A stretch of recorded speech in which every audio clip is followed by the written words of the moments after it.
안녕하세요. 신혼여행지에서 다툼으로 이혼하는 부부들이 있다고는 들었어요. 그런데 신혼여행지에 도착하자마자 이혼을 결심한 사람은 아마 이 세상에 저밖에 없을 거예요. 신혼집은 결혼식 이후로 입주까지 한 달을 더 기다렸어야 했던 관계로 결혼식 끝나고 신혼여행 출발할 때까지는 각자 집에서 지내야 했어요. 아마 결혼하자마자 3일 만에 떠난 신혼여행지에서 이혼을 결심하고 돌아오자마자 곧바로 이혼 준비 시작한 사람은 거의 없을 거라 생각합니다. 결혼 3일 만에 이혼한 게 뭐 자랑이라고 그거 유세 부리려고 사연을 적는 건 아닙니다. 그냥 어디 가서 속 시원하게 털어놓을 만한 이야기도 아니고 해서 제 주변 사람들은 다 아는 이야기이긴 하지만 그래도 참으면 병된다잖아요. 저야 이겨낸 지도 오래되었고 그냥 이 이야기 듣고 남편 욕이나 남들이 대신 해줬으면 하는 생각도 들고 해서 이렇게 사연을 보내기로 결심을 했습니다. 남편하고는 연애하면서 결혼까지 가게 되었습니다. 결혼 허락받기 위해 처음 인사드리러 갔던 자리에서 느꼈던 건데 연애하는 동안은 못 느끼고 있었는데 남편부터 해서 남편 가족들까지 전부 다 남편을 소위들 말하는 개천용이라 생각을 하고 있더라고요. 자수성가했다고 하기엔 남편 집안 환경이 그렇게 어려워 보이지는 않았어요. 처음 인사드리러 간 자리에 신우도 같이 나왔는데 명품 가방을 들고 나오기도 했고 남편이 어떤 시절을 보내왔는지는 속속들이 알지는 못하지만 학자금 대출도 없었고 대학 간다고 과외도 몇 개씩 받았다고 이야기해준 적이 있었거든요. 학자금 대출이 없었으니 대학 졸업할 때까지 그 흔한 아르바이트 한 번 해본 적이 없다고 했고 오히려 저는 남편 집안이 어느 정도 여유가 있구나 하고 생각을 했었어요. 그리고 무엇보다 개천용이라는 게 보통 자수성가한 사람들을 일컫는 말이다 보니 소위 의사 판검사같이 사회적 지위가 있는 직업을 갖는다던가 아니면 월 수입이 뭐 세후 1,000만 원, 2,000만 원쯤 되는 사업을 하고 있다거나 하는 사람들한테 보통 붙는 수식어 아닌가요? 남편 같은 경우에는 고연봉 받으며 이름만 들어도 다들 아실 법한 회사에 다니고 있긴 했지만 개천에서 용났다고 할 정도까지인가 싶었거든요. 무엇보다 남편 본인이 알 법한데 본인도 그렇게 생각하고 있다는 게 참 신기했네요. 어떤 과거를 보냈는지는 자세한 내막을 모르니 처음 남편 쪽 가족을 만나는 자리인데 뭐가 개천에서 용난 거냐고 따지고 들 것도 아니고 당시에는 그렇게 생각하고 있다는 사실이 제 인생의 큰 걸림돌이 될 거라고는 생각도 해본 적 없었기 때문에 그냥 그렇구나 하고 넘겼습니다. 짚고 넘어갈 만한 거리도 안 된다고 생각한 게 저희 잘못이라면 잘못이겠지요. 처음에는 제주도였습니다. 결혼하기 전에 남편이 자기 가족들과 함께 여행을 다녀오고 싶다고 하더라고요. 그래서 그러냐고 조심히 잘 다녀오라 했지요. 그런데 저한테 너는 안 가냐고 되묻더라고요. 가족여행이라고 하지 않았느냐, 거기를 내가 왜 끼냐 했어요. 애초에 결혼 준비하면서 연차도 몇 개 미리 당겨 쓰기도 했고 결혼식이며 신혼여행 같은 거 생각하면 앞으로 휴가도 써야 하는데 아무리 연월차 15일에 휴가가 따로 나온다고 해도 넉넉한 유급 휴가 기간이 있다고 한들 앞으로 무슨 일이 생길지 모르는데 그걸 미리 끌어다가 홀랑 써버리고 싶지도 않았어요. 그리고 아무리 내 시부모 신우 한가족 될 사람들이라고 해도 불편한 건 결혼 전이나 후나 매한가지 아니겠어요? 결혼하고 나서라면 하는 수 없이 따라라도 가겠지만 결혼 전인데 구태여 거기까지 끌려가서 정신적인 스트레스 받으며 휴가를 보내고 싶지도 않았습니다. 남편은 그래도 부모님 챙기고 그러려면 제가 가는 게 좋을 것 같다 아쉬워하는데 그 말을 들으니 더더욱 가기 싫어지더라고요. 애초에 신우도 있고 아들, 딸 따라가는데 부모님을 예비며느리였던 제가 챙겨야 할 이유는 더더욱이 없는 거나 마찬가지니까요. 그래도 제가 무조건 가야 한다 우기지는 않더라고요. 그건 참 다행이라고 생각했는데 그 다음 주에 만나서는 저한테 한다는 소리가 가족여행은 잠시 연기했다고 하는 겁니다. 이유는 따로 말해주지 않았는데 안 좋은 촉이 오긴 했어요. 이 인간이 기어이 나를 데리고 같이 가려나 보다 싶었지요. 그걸 굳이 꾸역꾸역 날짜까지 미뤄가며 내가 당신 부모님 수발들게 만들어야 하는 거냐 따졌더니 그런 건 아니랍니다. 그래서 저는 일단 올해는 앞으로 결혼식 후에 있을 신혼여행 말고는 어디 놀러 간다고 연월차나 휴가 신청을 하지는 않을 거다 하고 딱 잘라 말했습니다. 생각보다 흔쾌히 그러라고 대답하길래 저는 남편이 제 입장에서 어느 정도 생각해보고 제가 불편할 걸 알고 제주도 여행을 취소했구나 그렇게 생각했어요. 오히려 감동스럽기까지 했지요. 그런데 그런 꿍꿍이가 있었다니 참으로 놀랄 노짜입니다. 양가 축복 속에 성대한 결혼식을 올렸어요. 신혼여행은 결혼식 날짜 3일 뒤인 화요일에 맞춰서 출발하기로 했습니다. 조금이라도 아끼겠다고 비행기표가 가장 저렴한 날에 출발하기로 했던 거예요. 신혼집도 잔금 문제로 아직 완전히 구해진 상황도 아니었기에 결혼식 끝나고는 각자 집으로 돌아갔어요. 3일 뒤에 공항에서 남편과 만났습니다. 그때까지만 해도 신혼인데 같이 한 집에서 살지도 못하고 각자 집에서 지내고 있는 게 엄청 아쉬웠었거든요. 그런데 신혼여행지에 딱 도착하고 나니까 그 생각이 바뀌는데 5분도 걸리지 않았습니다.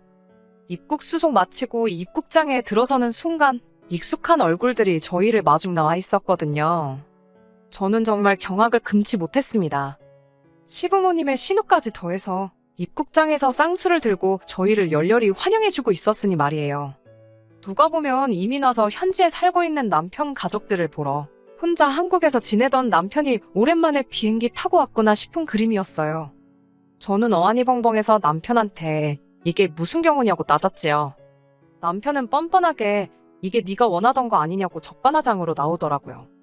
세상 어느 누가 미쳤다고 인생에 한 번뿐인 신혼여행을 시가족들하고 같이 보내고 싶어 했겠냐 따지니 남편은 제주도 이야기를 꺼내더군요. 생각해보니 제가 틀린 말 한 거 하나도 없다고.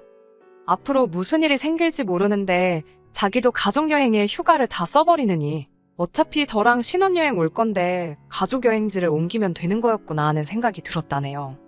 그게 그러자고 한 소리가 아닌 거 알고 있으면서 능청스럽게 연기를 하는 거 보니 속에서 천불이 나더라고요. 그래도 한번 참아보려고 했어요. 제가 이렇게 화낼 줄은 몰랐을 테니 좀 이야기하면 생각이나마 바꾸지 않겠나 싶어서요. 그러면 우린 우리대로 신혼여행 온 거 둘이서 신혼여행 즐기고 시부모님은 신우가 있으니까 당신 가족들은 따로 휴가를 즐기면 어떻겠냐 제안을 했습니다. 집에 갈 때 공항에서 만나서 비행기 타고 같이 돌아가면 되는 거 아니겠냐고요. 그랬더니 남편이 정색을 하면서 저한테 여기까지 와서 분위기를 이렇게 잡쳐야겠냐며 따지고 들더라고요. 제주도 때 결혼 전이니까 거절했던 거 그렇다 쳐도 이제 결혼식 올렸으니까 너 이 집 며느리 아니냐고. 며느리가 시부모님 데리고 여행도 다니고 필요한 거 챙겨드리고 해야지 그걸 벌써부터 신우한테 떠넘길 생각을 하냐는 거예요. 신우도 너보다 어른이라고. 너가 같이 모셔야 할 사람 중에 하나인데 부려먹을 생각이 드냐면서 사람들 다 보는 거 아랑곳하지도 않고 큰 소리를 치는 겁니다. 그러면서 너는 이제 시집 왔으니 모르겠지만 이 여행이 우리 가족들한테 얼마나 큰 의미인 줄은 아느냐며 입에 개거품을 물면서 지 과거 이야기를 꺼내는데 얼척이 다 없더군요. 지 가족들이 자기 공부시켜서 좋은 직장 취직시킨다고 얼마나 노력한 줄 아냐고. 가족들이 정말 나 하나만 바라보고 살았다고. 누나도 대학 안 가고 아르바이트 하면서 내 과외에 비해 학비에 다 도와줬고 부모님도 여태 아끼고 고생했던 거 이제서야 보상받는다는 느낌으로 아주 큰맘 먹고 기획한 여행인데 이러면 안 된다는 겁니다. 애초에 제가 제주도를 따라갔으면 이런 일이 없었을 거라는 거예요. 일이 이렇게 된 게 다 제 탓이고 이제 며느리니까 투정 부리지 말고 지 부모님을 챙기라고 하는 겁니다. 입에 거품이 날 때까지 고작 떠든다는 말이 너 이 집 며느리 됐으니까 내 식구들 알아서 수발들라는 소리를 저렇게 길게 풀어 말한 거였어요. 그래서 그게 내가 알 바냐고 따졌습니다. 자꾸 과거가 어려웠고 힘들었다 하는데 너보다 더 어려워서 학원도 못 가고 과외 못 받고 그래도 주경야독해서 좋은 대학 가는 사람 천지에 깔렸다고. 그리고 자꾸 개천용 하는데 누가 보면 어디 회사에서 월급으로 몇 억씩 주고 모시고 쓰는 줄 알겠다고. 내가 다니는 회사보다 좋은 회사 다니니 더 말은 안 하겠는데 그런 회사 다니는 거 너 혼자만이 아니라고. 내가 무슨 그 대기업 말량한 월급 때문에 너랑 결혼해서 니네 부모 수발드는 식모에 너네 신우 비위장 맞춰주는 무수리 하려고 결혼한 건 줄 아느냐고 따졌습니다. 그리고 그 길로 저는 남편이며 시가족들 다 뒤로 한 채 그 자리에서 비행기표 끊고 돌아와 버렸어요. 제가 한번 그렇게 폭발하니 남편도 기가 죽고 시부모님이랑 신우도 제 눈치 보면서 따로 지낼 테니까 가지 말라고 붙잡았는데 거기서 누그러지면 제 앞길 평생을 제 손으로 풀을 수도 없을 정도로 꼬아버리는 거나 마찬가지라고 생각해서 뒤도 안 돌아보고 비행기에 몸을 실었습니다. 정말 말 그대로 신혼여행 보내기도 전에 여행지 도착하자마자 이혼하게 된 거나 마찬가지지요. 다시 받아줄 생각도 없었지만 여행지에서 돌아온 남편 하는 꼬라지가 아주 가관도 아니더군요. 사과할 거라고 기대는 안 했지만 여행지 내내 연락 한번 했던 적 없었기에 적어도 앞으로 우리 사이가 어떻게 되는 건지 궁금해한다거나 어떻게 해보자던가 하는 그런 이야기를 꺼낼 줄 알았는데 돌아와서 저를 보자마자 한다는 소리가 다른 게 아니고 돈 내놓으라는 소리였습니다. 뭐 돈 맡겨놓은 것도 아니고 신혼집 입주를 코앞에 두고 있었지만 꽤나 큰 손해긴 하지만 아직 끝전이 치러진 게 아니다 보니 그냥 파기하면 위약금 내고 파기할 수 있었어요. 그 신혼집마저도 각자 모아놓은 돈에서 각출을 했다 보니 오히려 돈을 돌려받는다면 제가 돌려받아야 하는 게 맞는데 저 자식은 뭔데 저한테 돈을 내놓으라 말아 하는지 싶더라고요. 뭐 맡겨놓은 게 있어서 나한테 달라고 하는 거냐 저도 따져 물었지요. 그랬더니 제가 자기 가족들 인생에서 처음 가보는 해외여행을 망쳐버렸으니 그 비용을 보상하라는 거예요.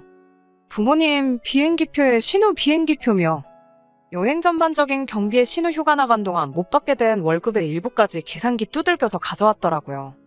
그래도 양심은 있는지 지 휴가 쓴 건 계산 안 했더라고요. 거기에 추가적으로 또 뭐 저 때문에 영어로 통역할 사람이 없어서 제대로 못 즐긴 것도 많고 제가 없으니 부모님 수발 든다고 지낸 누나가 엄청 고생을 했다고 정신적 피해 비용에 신효 인건비까지 추가해서 저한테 달라고 하는 겁니다. 그 금액은 2천만 원 하고도 뒤에 끝자리 몇십만 원 더 있었는데 남편이 저한테 인심 써줘서 그건 안 받고 딱 2천만 원으로 퉁쳐주겠다고 하더라고요. 계산 안 힘들게 손해를 감수한 거라고 자랑스럽게 이야기하는데 당당한 그 모습을 보니까 저도 모르게 고마워서 다 눈물이 날 뻔했어요. 돈 깎아준 게 고마운 게 아니고 그래도 여태만 나온 정이 있는데 그냥 한번 용서해줄까? 나도 여행지에서 그렇게 돌아오면 안 됐는데 내가 너무 심했나? 그런 생각도 마음 한구석에 조금은 가지고 있었거든요. 이렇게 남아있는 정을 확실하게 떼줄 거라고는 기대조차 하지 않았는데 이렇게 확실하게 알아서 마무리를 지어주다니 정말 고맙기 그지 없었지요. 니네 가족 놀러 갔다가 재미없어서 실망한 돈을 왜 나한테 와서 찾냐고.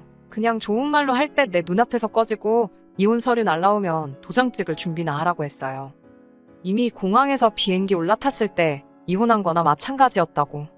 말 맞다나 이제 그 잘난 며느리도 아닌데 니네 부모님 가족여행 망친 건 자식들이 니랑 니네 누나 아니겠냐고. 그러니까 그 여행 비용은 나한테 청구할 게 아니고 부모님도 똑바로 못 챙기고 여행지에서 벙어리 마냥 말 한마디 못한 네 잘못이니 네 스스로한테 청구하는 게 어떻겠냐고 했지요. 얼마나 힘든 과거를 보냈고 당신 가족들이 얼마나 고생했는지는 내가 듣도 보도 못해서 얼마나 큰 은혜인지는 가늠이 안 된다고. 하지만 그 은혜가 얼마나 크던 간에 그걸 너랑 결혼한 네 마누라 며느리까지 나서서 갚아줘야 하는 은혜라면 그딴 며느리 자리는 내가 때려치고 만다고 딱 잘라 전해줬습니다. 다시 한번 그 잘난 가족여행 망친 건 니들 무능한 걸 탓하고 당신이야말로 집에 들어간 내 돈 제대로 안 돌려주면 어디 어떻게 되나 보자고 했어요. 그리고 이 이혼의 책임은 너한테 있으니 위약금은 위자료 줬다 생각하고 네가 내라고 했습니다. 그리고 어디 한번 안 줘볼 테면 안 줘보라고. 내 전 재산 날려먹는 한이 있어도 대한민국에서 제일 유능하다는 변호사 구해서 어떻게든 그 돈 받아내겠다고 울음장을 놓았어요. 사실 이미 이혼에 대해서 알아봤던지라 남편이 유책 배우자로 이혼 소송 진행할 수는 있는데 위자료 받아봐야 얼마 되지도 않을 거란 이야기는 이미 들었습니다. 그런데 제 으름장이 효과가 있던 건지 아니면 평소에 그래도 제가 한다면 하는 성격을 몇 번 보여줘서인지 가족여행 망쳤다고 그 비용 물어내라던 남편이 어떻게 제가 시키는 대로 위약금 자기 돈으로 해서 제 돈 들어간 거 정확히 계산해서 돌려줬네요. 결국은 그렇게 이혼을 하게 되었습니다. 이혼 진행하는 과정에서 그제서야 정신을 차린 건지 저한테 사과하면서 가족들하고 얽히지 않게 잘 할 테니 다시 잘 해보자고 몇 번을 제 앞에 빌었어요. 하지만 그 진짜 속내는 아무도 모르잖아요. 한 번 속은 거면 충분하다고 생각해서 그냥 미련 남지 않게 딱 잘라 말해줬습니다. 다시 합칠 생각 없으니 부모님 은혜같이 갚아줄 며느리는 어디 딴 데 가서 알아보라고요. 그 뒤로는 지인들 통해서 소식이 들려오긴 하는데 최대한 안 듣고 신경 안 쓰고 살고 있습니다. 할 말 다 하고 쪽내서 속은 후련한데 결혼하자마자 이혼해버렸으니 이럴 줄 알았으면 혼인신고 좀 더 살아보고 할 걸 그랬다 하는 후회가 있긴 하네요. 다들 왜 살아보고 혼인신고 해라 그러는지 그 이유를 대충 알겠더라고요. 그래도 결혼식까지 올렸는데 나중에 제가 다시 결혼하게 된다면 혼인신고 안 했다는 사실을 숨기는 것보다 그냥 당당하게 있는 게 더 나은 것 같기도 해요. 지인들 통해 들은 말로는 남편은 벌써 새장가 준비를 하는 건지 여기저기 선자리도 알아보고 소개 자리도 다 나가는 것 같더라고요. 그런데 웃긴 게 남편은 상대방한테 이혼했다는 사실 숨기고 결혼 목전에 두고 성격 차이로 파혼하게 되었다. 뭐 그런 식으로 이야기를 하고 다닌다나 봐요. 딱히 그 사실이 중요한 건 아니지만 그래도 벌써부터 만나는 사람들한테 거짓말 살살 하는 거 보면 결혼 3일 만에 이혼까지 당하고도 정신을 못 차린 것 같아요. 아직도 부모님과 신우가 자기한테 베풀어준 큰 은혜에 대신 보답해줄 무수리 식모를 구하러 다니는 거겠죠? 열심히 했으면 좋겠습니다. 그런 식으로 결혼해봤자 그 끝엔 또 한 번의 이혼이 기다리고 있다는 사실은 그때 가서 깨닫게 되겠지만 말이에요. 끝까지 들어주셔서 감사합니다. 오늘의 사연은 여기까지입니다. 구독과 좋아요, 알람 설정 부탁드리고 더 좋은 사연으로 다시 찾아뵙겠습니다. 감사합니다.